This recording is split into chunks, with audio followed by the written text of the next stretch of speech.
சோனா குருவி தன்னோட வீட்டு வாசல்ல அடுப்புல ஒரு வானலை வச்சு கேசரி கிண்டிக்கிட்டு இருந்தது. சோனா குருவி கிண்டிக்கிட்டு இருந்த கேசரியோட வாசனை காத்துல கடந்து ரொம்ப தூரம் வரைக்கும் போச்சு. கழுஜி, கேசரியோட வாசம் காத்துல சும்மா கம கமன்னு வருது. சீக்கிரம் போய் யார் வீட்டுல கேசரி கிண்டுறாங்கன்னு பாத்துட்டு வாங்க. நான் எப்படியாவது அவங்க வீட்டுக்கு போய் நமக்கு சாப்பிட கொஞ்சம் வாங்கிக்கிட்டு வந்துடுறேன். கோரி, நேத்து சோனா குருவி 1 கிலோ சர்க்கரை வாங்கிக்கிட்டு வீட்டுக்கு போச்சு. அநேகமா இது சோனா குருவியோட வேலையா தான் இருக்கும். நான் இப்பவே போய் பார்த்துட்டு வரேன். இப்படி சொன்ன காலுக்காக பிறகு சோனா குருவி வீட்டுக்கு பறந்து போச்சு. சோனா, நீ என்ன செஞ்சுக்கிட்டு இருக்க? வீட்டுல படுத்து நிம்மதியா தூங்க முடியல. வாசம் மூக்க தொலைக்குது. இன்னைக்கு சாயங்காலம் புறாவோட குடும்பத்தையும் ரீட்டா கிளியோட குடும்பத்தையும் விருந்துக்கு கூப்பிட்டுருக்கேன். அவங்களுக்கு பரிமாறதான் கேசரி செஞ்சுக்கிட்டு இருக்கேன். சோனா, நீ செய்யறது அநியாயம். எங்களோட குடும்பம் கூட இந்த காட்டுல தானே இருக்கு. விருந்துக்கு ஏன் எங்களை கூப்பிடல? காலண்ணா, ஒரு தடவை நான் கிச்சடி செஞ்சு விருந்து வச்சப்ப உங்களையும் கூப்பிட்டு இருந்தேன். ஆனா நீங்களும் கோரியாக்காவும் என்ன பண்ணீங்க? நாங்க எல்லாம் வீட்டுல இல்லாத சமயமா பார்த்து இருந்த கிச்சடி எல்லாத்தையும் திருடி சாப்பிட்டுட்டு போயிட்டீங்க. அதுக்கப்புறம் உங்களை எந்த விருந்துக்கும் கூப்பிடக்கூடாதுன்னு நான் அப்பவே முடிவு பண்ணிட்டேன். அவமானம், ரொம்ப அவமானம். சோனா, என்ன நீ ரொம்ப அவமானப்படுத்திட்ட. என்ன மட்டும் அவமானப்படுத்தி இருந்தா கூட தாங்கிப்பேன். என்னோட குடும்பத்தையே அவமானப்படுத்திட்ட. இப்படி கோவப்பட்டு கத்தன காலுக்காகவும் பிறகு தன்னுடைய வீட்டுக்கு பறந்து போச்சு. இந்த சமயத்துல பியூட்டி நதியில இருந்து தண்ணீர் எடுத்துக்கிட்டு வந்தது. அம்மா, எனக்கு இன்னும் ஏதாவது வேலை இருக்கா? எந்த வேலையும் இல்ல பியூட்டி, நீ கொஞ்சம் ரெஸ்ட் எடுத்துக்க. கோரி, சோனா குருவி தன்னோட வீட்டுல புறாவோட குடும்பத்துக்கும் ரீட்டா கிளியோட குடும்பத்துக்கும் விருந்து வைக்கிறதுக்காக கேசரி செஞ்சுக்கிட்டு இருக்கு. ஏன் அந்த குடும்பங்கள் இருக்கிறது மட்டும்தான் சோனாவுக்கு கண்ணுல படுதா? நம்ம குடும்பம் ஒண்ணு இருக்கிறது தெரியலையா? கோரி, நானும் வெக்கத்தை விட்டு அதையும் கேட்டுட்டேன். ஆனா போன தடவை நாம சோனா குருவியோட வீட்டுக்கு விருந்துக்கு போனப்ப அது வீட்டுல கிச்சடிய திருடி தின்னத சோனா குருவி இன்னும் ஞாபகம் வச்சிருக்கு. அந்த புறா குடும்பமும் ரீட்டா கிளி குடும்பமும் கேசரி சாப்பிடும்போது என்னால எப்படி கழுஜி காஞ்சி போன தானியங்களை சாப்பிட முடியும்? நடக்க விட மாட்டேன். இப்படி ஒரு நாளும் நடக்க விட மாட்டேன். இப்படி சொன்ன கோரிக்காகவும் நேரா ரீட்டா கிளி வீட்டுக்கு போச்சு. என்ன கோரி, இந்த பக்கம் எங்க போயிட்டு வர? நான் இப்பதான் சோனா குருவி வீட்டுல இருந்து வாரேன். ரீட்டா, நீ தப்பா நினைக்கலன்னா நான் ஒன்னு சொல்லலாமா? சொல்லு கோரி, நீ எது சொன்னாலும் நான் தப்பா நினைக்க மாட்டேன். அது வேற ஒன்னும் இல்ல. இனிமே நீ சோனா குருவி வீட்டுல போய் சாப்பிட ஏதாவது இருக்கான்னு கேட்காத. நீ கேட்ட உடனே அது உனக்கு சாப்பிட கொடுக்குதுதான். இருந்தாலும் இப்படி உனக்கு கொடுத்து அனுப்பிட்டு அதுக்கப்புறம் உன்னை பத்தி மத்தவங்க கிட்ட ரொம்பவும் கேவலமா பேசுது. அடப்பாவி, அப்படியா சொல்லுச்சு? இங்க பாரு கோரி, இது வரைக்கும் ஒரு தடவை கூட எனக்கு சாப்பிட வேணும்னு நான் போய் கேட்டதே கிடையாது. அதுவாதான் எங்களை கூப்பிட்டு வீட்டுல சாப்பிட வைக்கும். இங்க பாரு ரீட்டா, சோனா குருவி வீட்டுக்கு அது கூப்பிட்டு போறியோ இல்ல நீயா போறியோ, இப்ப அது பிரச்சனை இல்ல. நீ சோனா குருவி வீட்டுல போய் சாப்பிட்றதுதான் இப்ப பிரச்சனையே. நீ அங்க போய் சாப்பிடலன்னு வச்சுக்க, அது உன்னை பத்தி இப்படி பேச முடியுமா? இங்க பாரு கோரி, நான் ஒன்னும் சாப்பாட்டுக்கு அலையிறவ கிடையாது. உன்கிட்ட சொல்றதுக்கு என்ன? இன்னைக்கு கூட உங்க வீட்டுல விருந்துன்னு எங்களை குடும்பத்தோட கூப்பிட்டு இருக்கு. ஆனா இதுக்கப்புறம் சோனா குருவி வீட்டு வாசல நான் மிதிக்கவே மாட்டேன். சரி ரீட்டா, நான் உணவு தேட கிளம்புறேன். சோனா குருவி உன்னை பத்தி இப்படியெல்லாம் சொன்ன உடனே எனக்கு உடம்பெல்லாம் படபடப்பா வந்துருச்சு. அதனாலதான் உடனே உங்ககிட்ட வந்து இத சொல்லணும்னு நினைச்சேன். இப்படி சொன்ன கோரிக்காகவும் பிறகு அங்கிருந்து கிளம்பி புறாவோட வீட்டுக்கு பறந்து போச்சு. கோரிக்காகவும் போனப்ப புறா தன்னுடைய வீட்டு வாசல்ல உட்கார்ந்து. புறா, நான் ஒன்னு சொன்னா கேப்பியா? முதல்ல அது என்னன்னு சொல்லு. அதை கேக்குறதா வேண்டாமான்னு நான் அப்புறம் முடிவு பண்றேன். இங்க பாரு புறா, இன்னைக்கு நீ சோனா குருவி வீட்டுக்கு விருந்துக்கு போறியா? ஆமா, போறேன். அது எப்படி உனக்கு தெரியும்? தயவு செய்து கோவப்படாம நான் சொல்றதை கேளு. நான் இப்ப சோனா குருவி வீட்டுல இருந்து தான் வரேன். இந்த காட்டுலயே விருந்துன்னு சொன்ன உடனே நாக்க தொங்க போட்டுக்கிட்டு குடும்பத்தோட சோனா குருவி வீட்டு வாசல்ல போய் நிக்கிற குடும்பம் உன்னோட குடும்பம் தானா? கோரி, புறா, தயவு செய்து கோவப்படாத. இத நான் சொல்லல, சோனா குருவி தான் சொல்லுச்சு. இல்ல, எனக்கு சந்தேகமா இருக்கு. சோனா குருவி இப்படி சொல்லிருக்காது. புறா, நீ ரொம்பவும் அப்பாவியா இருக்க. சோனா குருவி இதை என்கிட்ட சொல்லலனா நீ அவங்க வீட்டுக்கு இன்னைக்கு விருந்துக்கு போறது எனக்கு எப்படி தெரியும்? கோரிக்காவும் இப்படி சொன்ன உடனே புறாவும் யோசிக்க ஆரம்பிச்சது. புறா, நான் ஒன்னும் சோனா குருவி விருந்துக்கு உன்னை கூப்பிட்டா போக வேண்டான்னு சொல்லல. அது 4 தடவை விருந்துக்கு கூப்பிட்டா நீ 2 தடவை மட்டும் போ. நீ 4 தடவையும் அங்க போய் நிக்கிறதாலதான் அது உன்னை பத்தி இப்படி கேவலமா பேசுது. கோரி, நீ சொல்றதோட அர்த்தம் எனக்கு இப்பதான் புரியுது. 2 தடவைன்னு இல்ல, இதுக்கப்புறம் நான் சோனா குருவி வீட்டுக்கு போகவே மாட்டேன். வலிய வந்து விருந்துக்கு கூப்பிடுறது, அப்புறம் மத்த பறவைகள் கிட்ட எங்களை பத்தி இப்படி கேவலமா பேசுறது, இப்படி ஒரு நட்பு எனக்கு தேவையே இல்ல. அப்புறம் இன்னொரு விஷயம், சோனா குருவி இதையெல்லாம் சொல்றப்ப ரீட்டா கிளி பக்கத்துல உட்கார்ந்துகிட்டு சிரிச்சுக்கிட்டே இருக்கு. அதை பார்க்க எனக்கு வயித்தெரிச்சலா இருந்தது. வரட்டும், அந்த ரீட்டா கிளி எப்படியும் என்கிட்ட எதுக்காகவாது வரும். அப்படி வர்றப்ப ஓங்கி 2 அறை விட்டாதான் நான் யாருன்னு அதுக்கு தெரிய வரும்.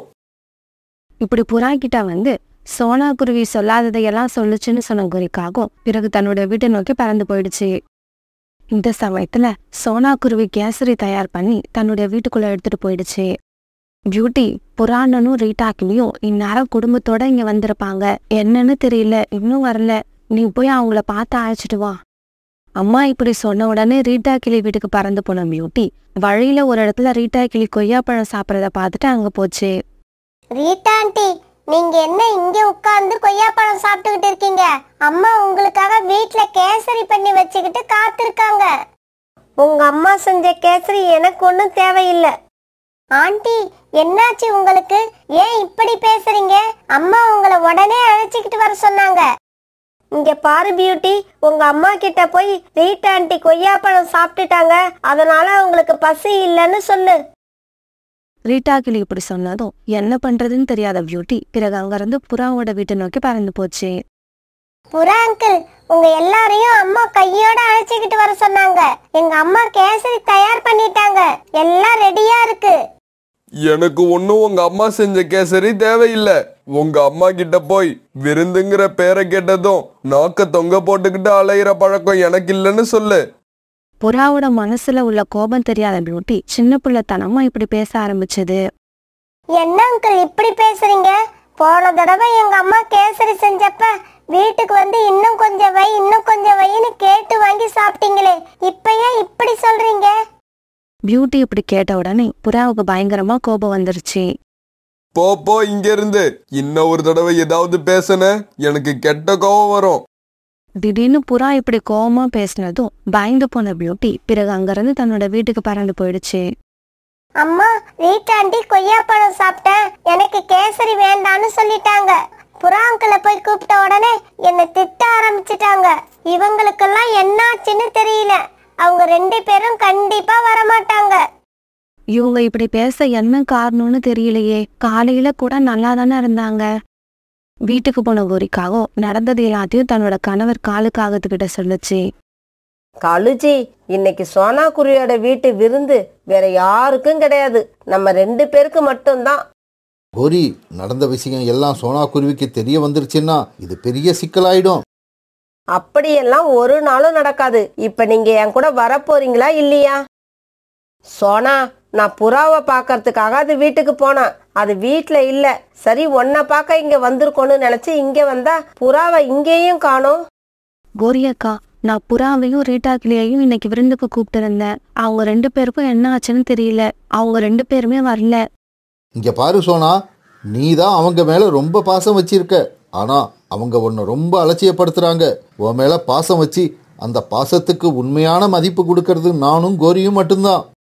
அம்மா, வீட்டுக்கு வராத உங்க நண்பர்களுக்காக நீங்க வெயிட் பண்ணாதீங்க.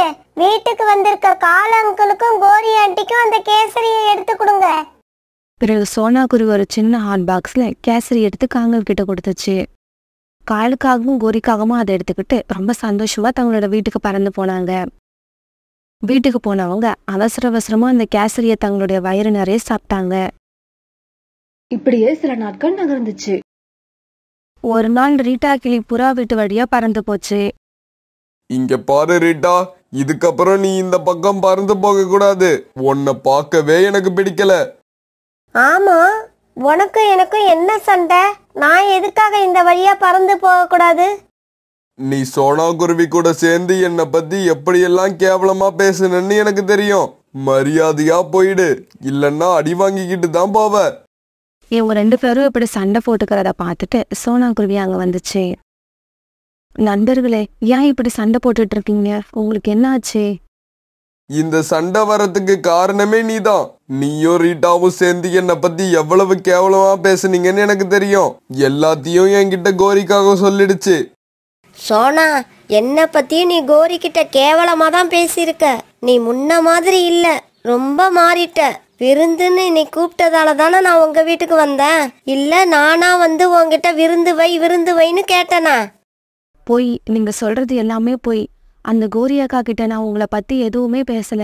உங்ககிட்ட இந்த மாதிரி போய் சொல்லி உங்க 2 பேரையும் என்னோட வீட்டுக்கு வரவிடாம பண்ணிட்டாங்கன்னு நினைக்கிறேன். அன்னைக்கே காலனும் கோரி அக்காவும் எங்க வீட்டுக்கு வந்து ஒரு டப்பா நிறைய இருந்த கேசரிய வாங்கிட்டு போனாங்க. அப்ப நீ எங்களை பத்தி கோரி கிட்ட எதுவுமே சொல்லலையா? புறானா ரீட்டா, நீங்க 2 பேரும் என்னை பத்தி புரிஞ்சுக்கிட்டது இவ்வளோதானா? உங்க மேல ஏதாவது கோபம் இருந்தா கூட நான் உங்க முகத்துக்கு நேரா தான் பேசுவேனே தவிர பின்னால பேசி எனக்கு பழக்கம் இல்லை. காலுஜி, இதுக்கப்புறம் சோனா குருவி, புறா, ரீட்டா கிளி இவங்க 3 பேரையும் ஒன்னாவே பார்க்க முடியாது. ரொம்ப நாள் ஒன்னா பழகிக்கிட்டு இருந்த இவங்க 3 பேரையும் ஒரே நாள்ல சண்டை போட வச்சுட்டேன். பிறகு நண்பர்கள் 3 பேரும் சத்தம் போடாம கோரிக்காகத்தோட வீட்டுக்குள்ள போனாங்க. சோனா குருவி, புறா, ரீட்டா கிளி இவங்க 3 பேரும் ஒன்னா சேர்ந்து வீட்டுக்குள்ள வந்திருக்கத பார்த்த கோரிக்காகத்துக்கு பயம் வந்துருச்சு. ஆமா, வந்து நீங்க 3 பேரும் எதுக்காக இங்க வந்திருக்கீங்க? இன்னைக்கு சோனா குருவி வீட்டுல விருந்து வச்சிருக்கோம். அதுக்கு உன்னை கூப்பிட்டுக்கிட்டு போகலான்னு தான் வந்தோம். இப்படி சொன்ன புறா, அப்புறம் ரீட்டா கிளி, சோனா குருவி எல்லாரும் சேர்ந்து கோரிக்காகத்தை அடி வைத்து வாங்க ஆரம்பிச்சாங்க. ஐயையோ, பொய் சொல்லி கேசரி சாப்பிட்டதுக்கு இவ்வளவு பெரிய தண்டனையா? இந்த தண்டனையை நம்ம உடம்பு தாங்காது. இப்படி சொன்ன காலுக்காகவும் அங்கிருந்து எஸ்கேப் ஆகி பறந்து போயிடுச்சு. சோனா, என்ன மன்னிச்சிடு. கோரிக்காகத்தோட பேச்சை கேட்டு உன்னை சந்தேகப்பட்டது தப்புதான். சோனா, நான் கூட அவசரப்பட்டுட்டேன். இனிமே யாரு உன்னை பத்தி எது சொன்னாலும் நான் சத்தியமா நம்ப மாட்டேன். இங்க பாருங்க நண்பர்களே, நண்பர்களுக்குள்ள என்ன பிரச்சனை வந்தாலும் அதை நேரா பேசி தீர்த்துக்கணும். அதை விட்டுட்டு மனசுக்குள்ளே வச்சிருந்தா இந்த மாதிரி தான் நடக்கும். ஒரு நாள் காலுக்காகவும் கோரிக்காகவும் உணவு தேட போனப்ப திடீர்னு மழை பெய்ய ஆரம்பிச்சிருச்சு. மழை நிற்கிறதுக்காக அவங்க 2 பேரும் ஒரு மரத்தடியில ரொம்ப நேரமா காத்திருந்தாங்க. ஆனா மழை விடவே இல்லை. காலுஜி, கழுகாக்காவோட குகை இங்க பக்கத்துல தான் இருக்கு. வாங்க, அவங்கள போய் பார்த்துட்டு வருவோம். கோரி, பொதுவாகவே கழுகக்கா மாமிசம் சாப்பிட்றவங்க. அதுவும் இந்த மாதிரி மழை பெஞ்சிக்கிட்டு இருக்கப்ப மாமிசம் சாப்பிட்ணும்னா கழுகுகளுக்கு ரொம்ப பிடிக்கும். அதனால இப்படி மழை பெஞ்சிக்கிட்டு இருக்க சமயத்தில் நாம் கழுகை சந்திக்க போகிறது அவ்வளவு புத்திசாலித்தனம் இல்லைன்னு எனக்கு தோணுது. காலுஜி, என்னோட தோழி அப்படி ஒன்றும் கேவலமானவங்க கிடையாது. அவங்களால நம்ம உயிருக்கு என்னைக்கும் ஆபத்து வராது. நீங்க தைரியமா என் கூட வாங்க. இப்படி சொன்ன கோரிக்காவும் பிறகு காலுக்காகத்தை கூப்பிட்டுக்கிட்டு அந்த கழுகோட குகையை நோக்கி பறந்து போச்சு. இப்படி போனவங்க சீக்கிரமாவே கழுகோட குகைக்கு போய் சேர்ந்துட்டாங்க. கழுகக்கா, வெளியில மழை பெய்யுது. உணவு தேட வந்த நாங்க இந்த மழையில மாட்டிக்கிட்டோம். நாங்க 2 பேரும் மழை நிக்கிற வரைக்கும் இந்த குகையில இருக்க அனுமதி கிடைக்குமா? என்ன கோரி, இப்படி கேட்டுட்ட? இது உன்னோட குகை மாதிரி. எவ்வளவு நேரம் வேணாலும் இங்க தங்கலாம். கழுகக்கா, அங்க சட்டியில ஏதோ கொதிச்சுக்கிட்டு இருக்கே, அது என்னது? அதுவா, இன்னைக்கு காலையில தான் எனக்கு ஒரு கோழி கிடைச்சிது. எனக்கு வேற இப்ப எல்லாம் இருமல் அடிக்கடி வருது. அதனால அந்த கோழியை மிளகுத்தூள் போட்டு சூப்பு வச்சிட்டு இருக்கேன். கழுகக்கா, எங்களுக்கு கூட பசிக்குது. நாங்கள் சாப்பிட்ற மாதிரி உங்ககிட்ட ஏதாவது இருக்கா? நிறைய இருக்கு. நல்ல பழுத்த மாம்பழங்கள் ஒரு கூடை நிறைய இருக்கு. இப்படி சொன்ன கழுகாக்கா 2 மாம்பழங்களை எடுத்து காங்கள் கிட்ட கொடுத்தது. அதை வாங்கின காங்கள் 2 பேரும் அந்த மாம்பழங்களை சாப்பிட ஆரம்பிச்சாங்க. காங்கள் மாம்பழத்தை சாப்பிட்டு முடிச்சதும் கழுகாக்கா இப்படி பேச ஆரம்பிச்சது. கோரி, இந்த மழைக்காலம் வந்தாலே எனக்கு தினமும் மாமிசம் சாப்பிடணும் போல இருக்கு. ஆனா இன்னைக்கு கிடைச்ச மாதிரி எனக்கு தினமும் மாமிசம் கிடைக்கும்னு சொல்ல முடியாது. கழுகக்கா, ஏன் இப்படி மனசு உடைஞ்சு போய் பேசுறீங்க? உங்களுக்கு நான் இருக்கேன். உங்களுக்கு எது வேணுமோ என்ன கேளுங்க. குருவி வேணுமா, இல்ல குருவியோட குழந்தைங்க வேணுமா, இல்ல கிளிகளை சாப்பிடணும்னு ஆசைப்படுறீங்களா? அதுவும் வேண்டான்னு சொன்னீங்கன்னா நீங்க சாப்பிட நான் புறாவை கூட அழைச்சிக்கிட்டு வருவேன். நீங்க எனக்காக ரொம்ப கஷ்டப்பட வேண்டாம். குருவியோட குழந்தைங்களை அழைச்சிட்டு வந்தீங்கன்னா அதுவே எனக்கு போதும். கழுகக்கா, நீங்க கவலைப்படாதீங்க. நீங்க ஆசைப்பட்ட மாதிரி குருவியோட குழந்தைகளையே உங்களுக்கு உணவா கொண்டு வரோம். பியூட்டி, நான் ஜன்னல்ல உட்காந்து வேடிக்கை பார்க்கணும். ஜன்னல்ல விட்டு இந்த பக்கம் வா. நீ ஏன் எவ்வளவு நேரம் தான் ஜன்னல்லே உட்கார்ந்துருப்ப? காலையில இருந்து ஜன்னல்ல நீ தானே உட்கார்ந்துருந்த. நான் வந்து உட்கார்ந்து இப்ப கொஞ்ச நேரம் தான் ஆகுது. அது கூட உனக்கு பொறுக்கலையா? வந்துட்டாங்க, அம்மா வந்துட்டாங்க. உணவு தேட போன சோனாக்குருவி மழையில நனைஞ்சு போய் கொஞ்சம் தானியங்களை எடுத்துக்கிட்டு தன்னுடைய வீட்டுக்கு வந்துகிட்டு இருந்தது. பியூட்டி, இந்த பக்கம் வா. எதுக்காக நீ ஜன்னல்ல உட்காந்துருக்க? அம்மா, நீங்க எப்ப வருவீங்கன்னு நான் ஜன்னல் வழியா பார்த்துக்கிட்டே இருந்தேன். பிறகு சோனாக்குருவி தன்னுடைய குழந்தைங்களுக்கு தானியங்களை கொடுக்க அவங்க 2 பேரும் அந்த தானியங்களை சாப்பிட ஆரம்பிச்சாங்க. அம்மா, எனக்கு கிச்சடி சாப்பிடணும் போல ஆசையா இருக்கு. குக்கு, அம்மா நாளைக்கு உங்களுக்கு கிச்சடி செஞ்சு தரேன். நம்ம வீட்டில் கிச்சடி செஞ்சு ரொம்ப நாள் ஆகுது.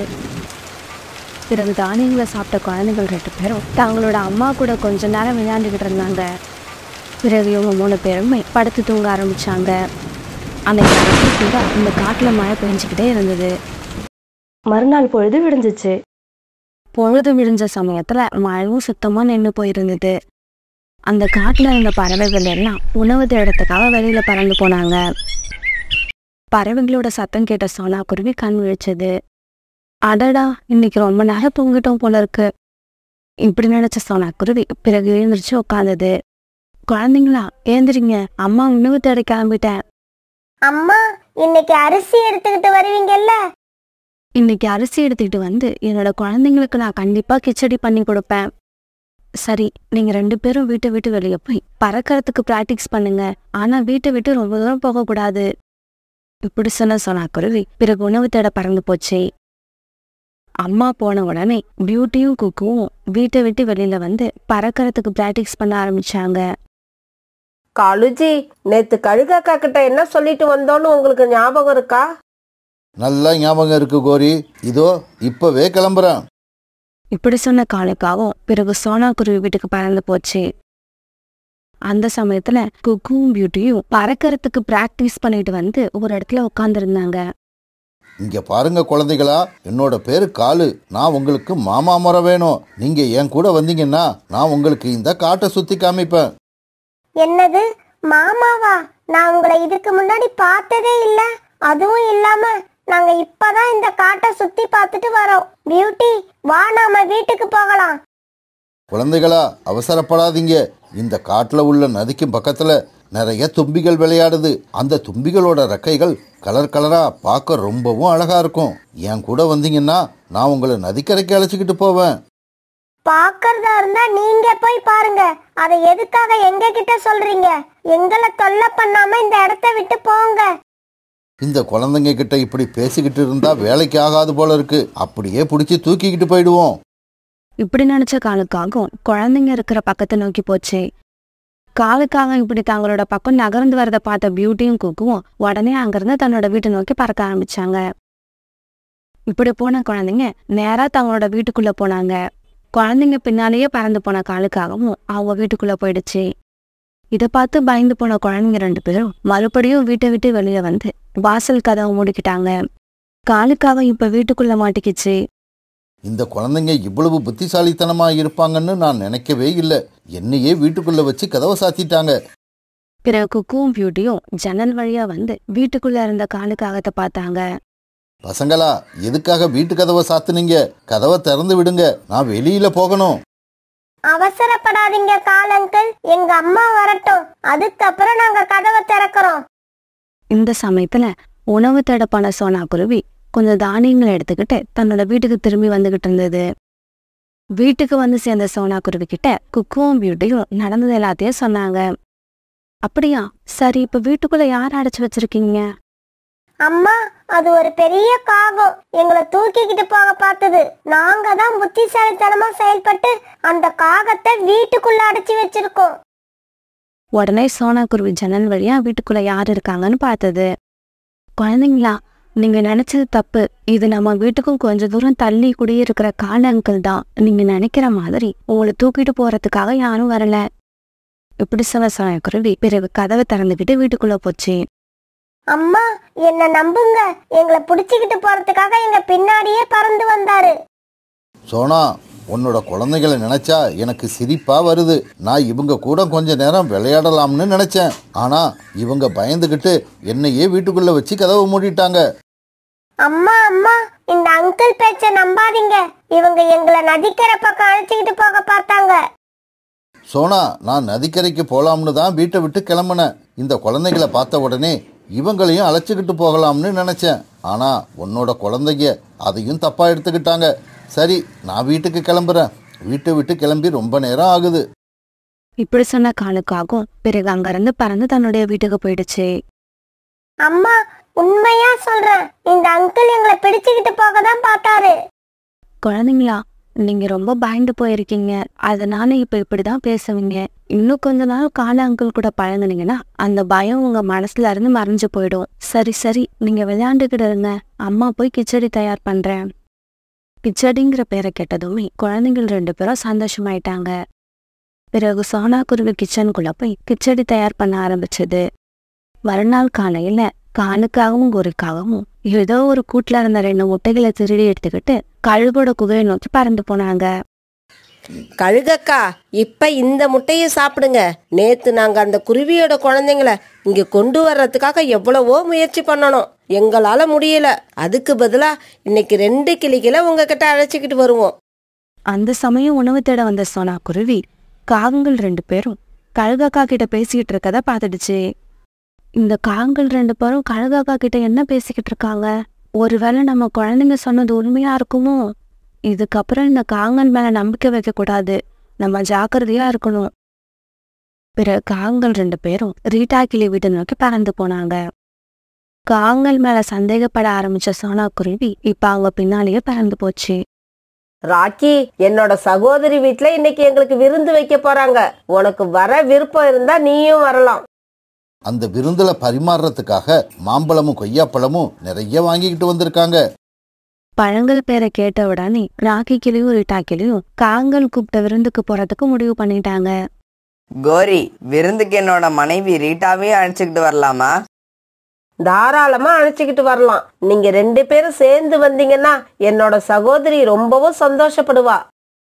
பிறகு காகங்கள் 2 பேரும் ரீட்டா கிளியையும் ராக்கி கிளியையும் கூப்பிட்டுக்கிட்டு கழுகக்காவோட குகையை நோக்கி பறந்து போனாங்க. இதை பார்த்த சோனாக்குருவி வழியில ஒரு இடத்துல அவங்கள தடுத்து நிறுத்துச்சு. ராக்கி, ரீட்டா, தயவு செய்து நான் சொல்றதை கேளுங்க. இந்த காகங்களோட பேச்சை நம்பி அவங்க கூட போகாதீங்க.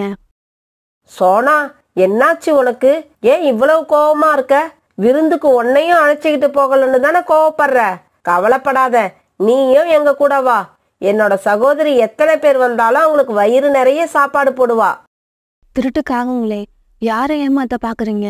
நீங்க கொஞ்ச நேரம் முன்னாடி கழுகக்கா கூட பேசிக்கிட்டு இருந்த நான் என்னோட கண்ணால பார்த்தேன். நீங்க நினைச்சது நடக்கவே நடக்காது.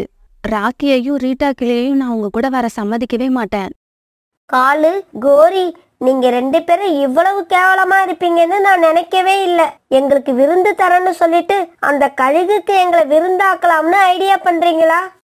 காகங்களே, எங்க கிட்ட எவ்வளவு பெரிய பொய் சொல்லிருக்கீங்க. இதுக்கப்புறம் உங்களை எந்த விஷயத்திலயும் நாங்க நம்ப மாட்டோம். இந்த சமயத்துல உணவு தேட போன புறாவும் ராணி புறாவும் அந்த இடத்துக்கு வந்தாங்க. நடந்த எல்லா விஷயத்தையும் அவங்களும் தெரிஞ்சுக்கிட்டாங்க. இதுக்கப்புறம் இந்த காகங்கள் கூட யாரும் பேசவே கூடாது. நாம மட்டும் இல்ல, இந்த காட்டுல உள்ள எல்லா பறவைகள் கிட்டயும் இந்த விஷயத்த சொல்லிடுங்க. இந்த விஷயம் கொஞ்சம் கொஞ்சமா அந்த காட்டுல உள்ள எல்லா பறவைகளுக்கும் தெரிய ஆரம்பிச்சது. பிறகு எந்த பறவையுமே காகங்கள் கூட பேசவே இல்லை.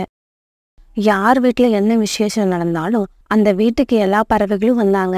ஆனா காகங்களை மட்டும் யாரும் கூப்பிடுறதும் கிடையாது, அவங்க கூட பேசுறதும் கிடையாது.